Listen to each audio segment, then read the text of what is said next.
Hi guys, it's me, just living again, and for this video that I will be dedicating to Mother's Day in 2026, I shall be continuing my tradition of talking about a very famous movie that involves a mother, and that being Psycho 2.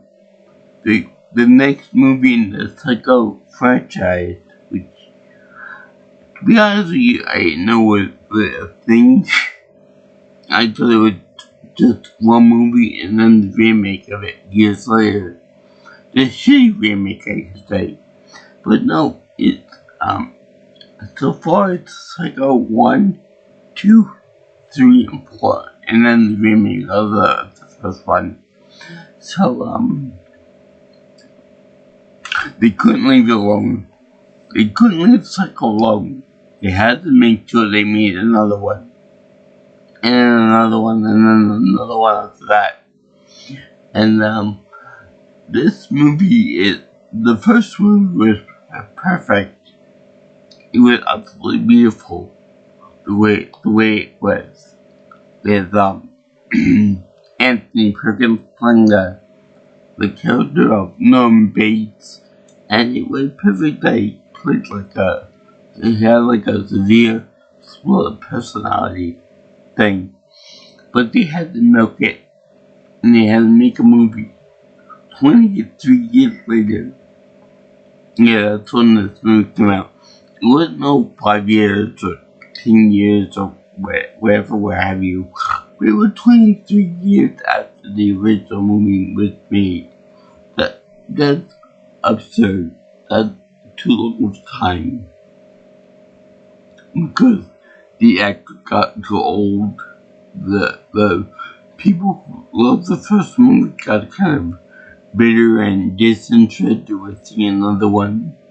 So it kind of, it hit hard. It was bad. Not as bad as it could be, but it was still pretty blah, I should say. But there was some good content in it. And I'll get to that in a minute. But, yeah, I didn't like it at all as much as the first one. Now, I did see this on YouTube. Unfortunately, the link has been, well, the link is still the same, but you can't watch it for free, so I don't know. I'm putting it in the description below because that kind of stinks. But, anyway, this movie is, for what it's worth, it's decent. Anyway, Anthony Perkins comes back in the role of the Psycho, Norman Bates. And it's good to know that his son, Oz Perkins, plays Norman as a young baby, as a young kid. Which is kind of nice because, number one, it introduced the kid to stardom. Number two, it created more of a biological connection between Norman when he was young and when he was older. So that kind of creates a good bridge, I think, between young and old versions of certain characters. So, yeah, I like the idea. That was pretty cool. And I like the way, the entire world is against Norman. You know, you'd think that they'd be more supportive of a guy with mental issues, you know, getting out of the mental home and all that, and being really rehabilitated. But no, everyone hates him.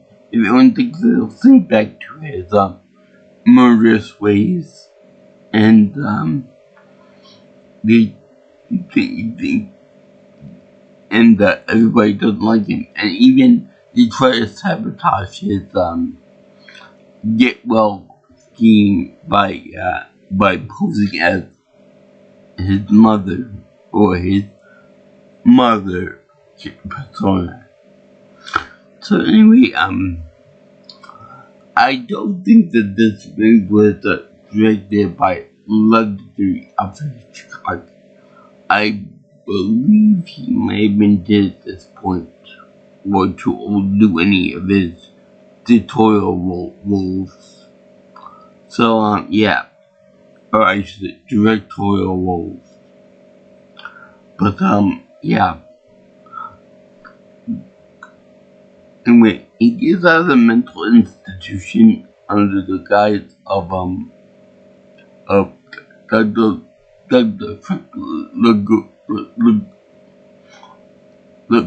Frank Laguzia.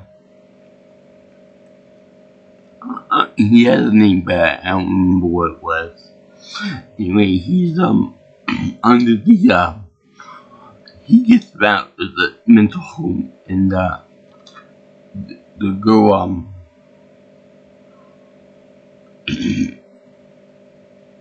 Marion is against it. She's like the daughter of the woman from the first movie that was killed. Maybe some kind of relation. And then you have Mary Loomis, which again is related to, I think, one of the characters from the first movie that doesn't want him to be free.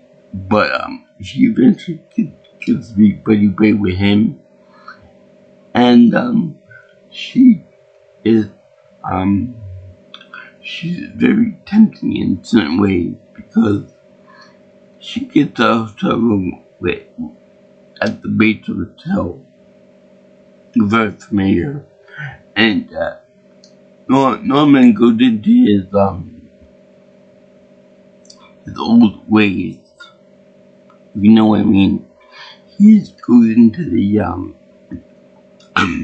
looking through people at the girl doing her shower, which I don't think that they show any nudity in there, but they did that in that part.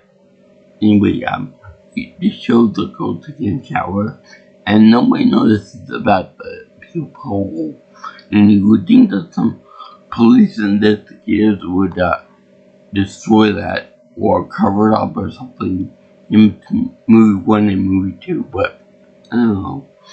Anyway, the fact that Norman was doing this when he was younger is creepy, but it's more accepted in my mind because he's young, he's like 20-something years old, but in this movie he's far older because the actor is far older.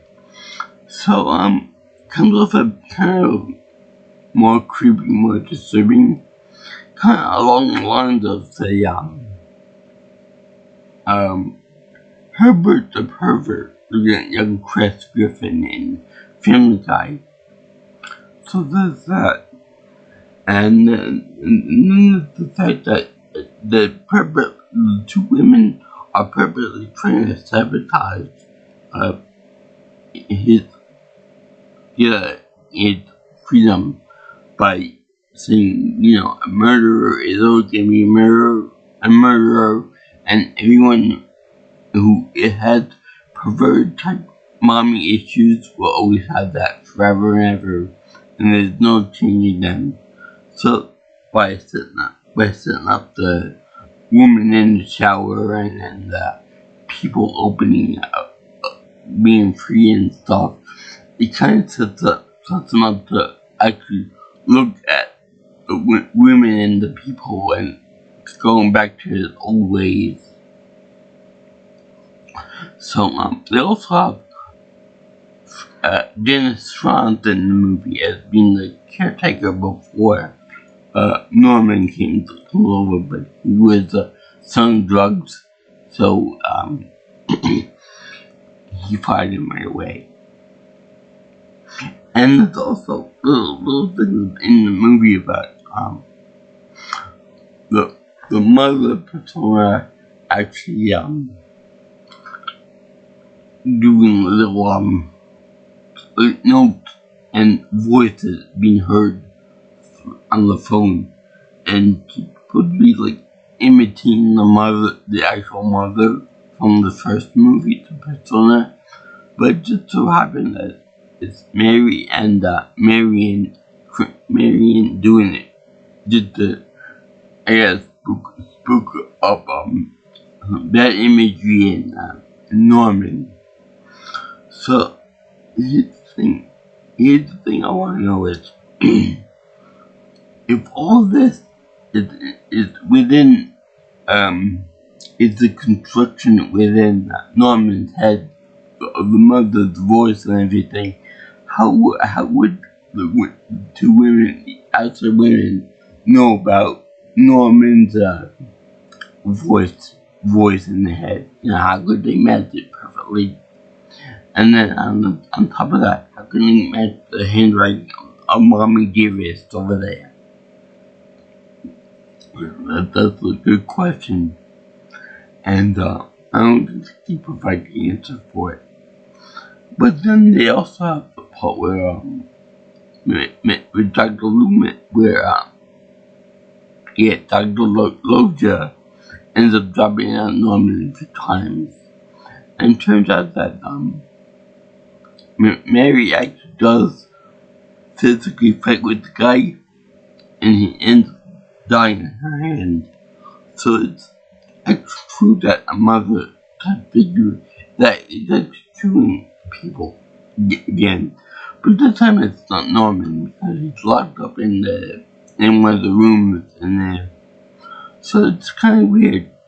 I don't know if Norman actually sees the mother figure, or maybe at the end when the mother figure is about to kill somebody that he holds dear, and he's real surprised to see that happens. Or maybe I'm confused with the first movie. Anyway, the first movie has more of a classic feel to it, because in the movie it was all black and white choice, but after Hitchcock. And in the second one it was colorized. So it was very much on purpose, more in a modern sense. I don't like it that much. I prefer it to be in black and white, because I prefer it to be crazy and kind of evocative of old-timey type of things, where they viewed psychopathy as like a incurable disease that couldn't fix themselves, like the old-timers would had you believe. So they have they have part where Mary actually forms a kind of connection with Norman, which is why she feels bad that, that her and her friend are doing it. And by the end of the movie, they end up having the mother actually having like a wish come back into his persona, so that he actually does hear the voices of the mother again, which would definitely increase the feelings for movie 3. I'm kind of curious to see what happens in movie 3. But unfortunately, with this movie, there was a book though called Psycho 2. But unfortunately, though, they didn't take advice on it. The people who made the movie made it separate from the book. So I'm sure that the book was better than the actual movie, but that's a low bar to set. Anthony Perkins does a wonderful job as Norm Bates as usual, and the other actors and actresses do a good job in their role too. Vera Miles plays Marion, or I should say Lala. Yeah, instead of Marion, it's Lala or Lila, one of the two. And Mary is played by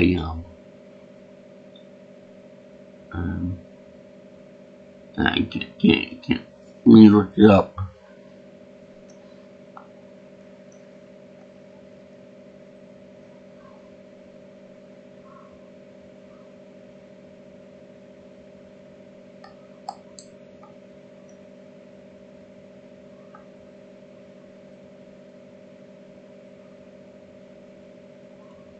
Meg Tilly.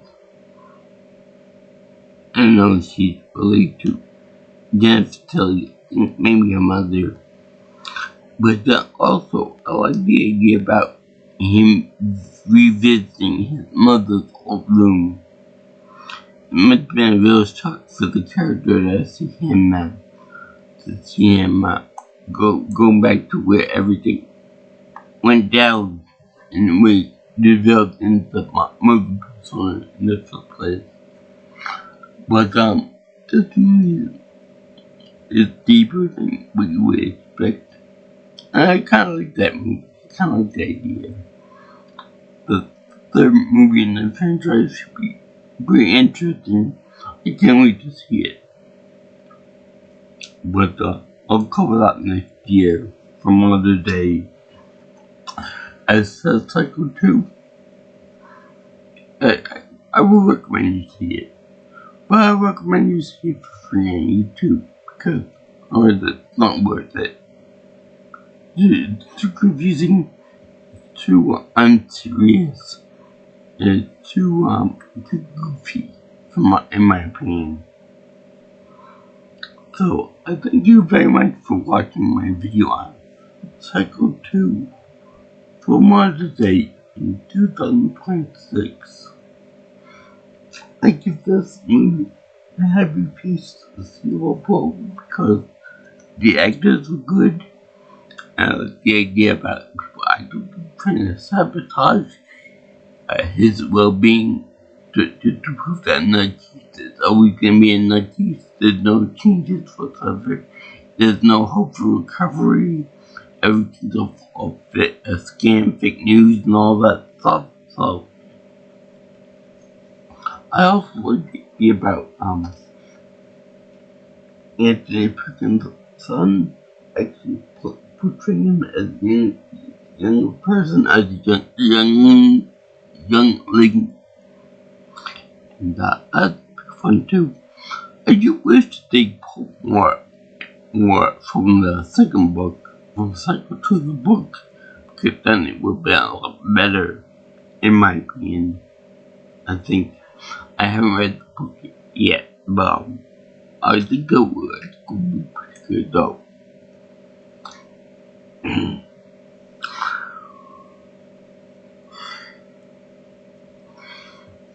Yes, the book did come out 20 years after the events of the first book, so it kind of late and sloppy if you ask me. I actually like the way they try to convince Norman into going into his old ways again by doing the shower thing again, and by having these attractive women doing the same thing that they did in the first movie, try to jog his memory and try to make him into a killer again. Doesn't work right, but it's still, it seems like he's habilitated enough. So anyway, if you like what you hear, want to see more of my stuff, you can always comment, share, and subscribe to my channel. can also contact me for future information on my videos by calling me or texting me at 631-707-3707. Or if you want, you can always follow me on Twitter or X at PNelsonPro. My email is jjviewingchannel@gmail.com. So remember, guys, as to all you guys who like this type of movie, murder / mystery movies, horror too. Although this movie is much less about horror than and psychological thrillers, more of like a mystery type thing, because you want to know who this mother character is if it's not Norman, because the mother character was always inside his head. So, who's leaving all these notes? Who's making all these phone calls? The only one that could do that is Norman. And Norman's locked away inside one of the rooms in the hotel. How can anyone be producing all this? And who will be committing all these murders if it's not Norman? So yeah, very, very interesting and kind of interesting on an intellectual level.